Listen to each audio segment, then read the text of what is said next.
found, literally have been on vacation for 3 consecutive weeks, have canceled votes for 3 consecutive weeks. They are in the Legislative Witness Protection Program. No one can find them here in the Capitol, and no one can find them in their districts. They're not holding town hall meetings.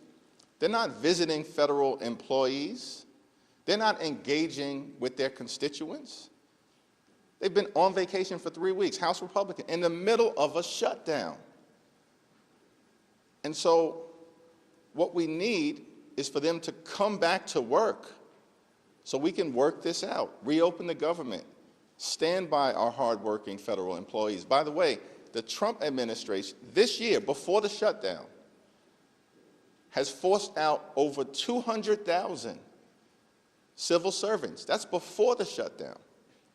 So they've already been targeting viciously and maliciously federal civil servants, undermining the ability to provide services to taxpayers in an effective and an efficient way. And so cruelty has been the point for this administration. We know this because the OMB director said his goal was to traumatize federal workers and thereby traumatize the American people. That's their words. Paul? Do you have any information or update or anything about this bizarre happenings with flags and maybe one flag and a swastika and now potentially more flags? Has anybody given you any information about that? We've not gotten any information specifically from the Speaker or from House Republican leadership, although it is a matter of deep concern. Like, we've already seen a rise in political violence and hatred in America, and then you've got swastikas apparently appearing in the offices of Republican members of Congress. You've got young Republicans engaging in the most anti-Semitic and racist speech possible. Like, this is apparently who many of these people are. They are ripping the sheets off in plain view of the American people.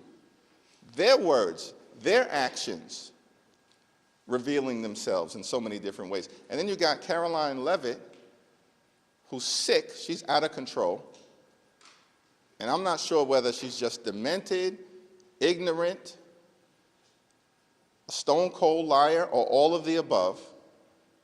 But the notion that an official White House spokesperson would say that the Democratic Party consists of terrorists, violent criminals, and undocumented immigrants, this makes no sense. That this is what the American people are getting from the Trump administration in the middle of a shutdown.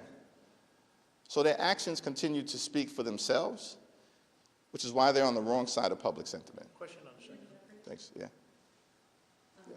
Do you have any comment on the New York City mayoral debate yesterday and how long you're still waiting to endorse on? Yeah, I haven't gotten a chance to review it. I do expect to speak to the Democratic nominee, Zoran, at some point before early voting.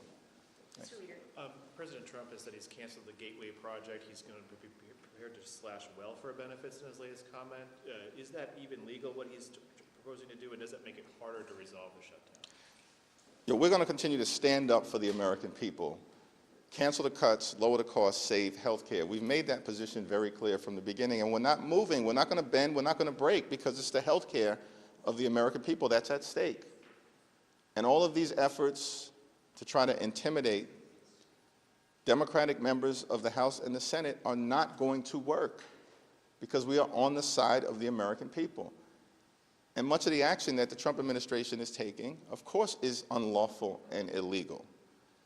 As a federal judge in Northern California found with respect to the dismissals of about 4,000 or so federal employees, that was found to be unlawful.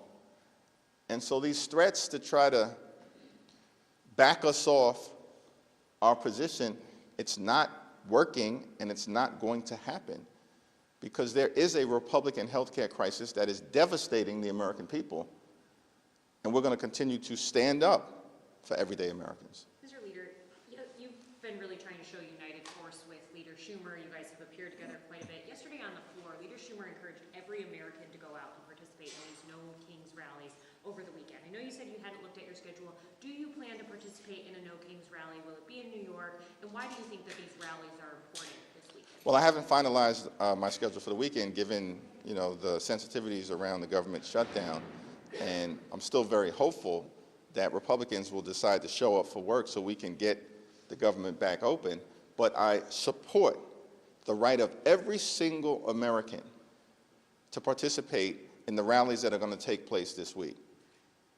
And showing up to express dissent against an out-of-control administration. That's as American as motherhood, baseball, and apple pie. That's the First Amendment. And the notion that this unhinged White House spokesperson would suggest that that's hateful. That's not hateful. What's hateful is what happened on January 6th. That was a Hate America rally sponsored by Donald Trump and his sycophants who incited a violent mob to storm the Capitol. That's what hate looks like. What you'll see this weekend is what patriotism looks like.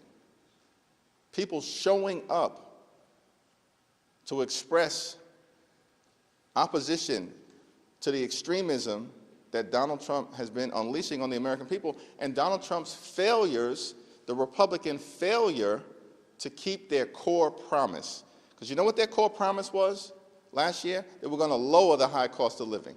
They haven't lowered the high cost of living. Costs haven't gone down on day one as they promised. They lied to the American people. Costs have gone up. Inflation has gone up. Grocery prices out of control. Housing costs out of control. Electricity bills skyrocketing. And now, because Republicans refused to extend the Affordable Care Act tax credits for working class Americans, middle class Americans, and everyday Americans, health insurance premiums are about to blow through the roof, bankrupt people, and prevent them from being able to see a doctor when they need one. Thank you, everyone.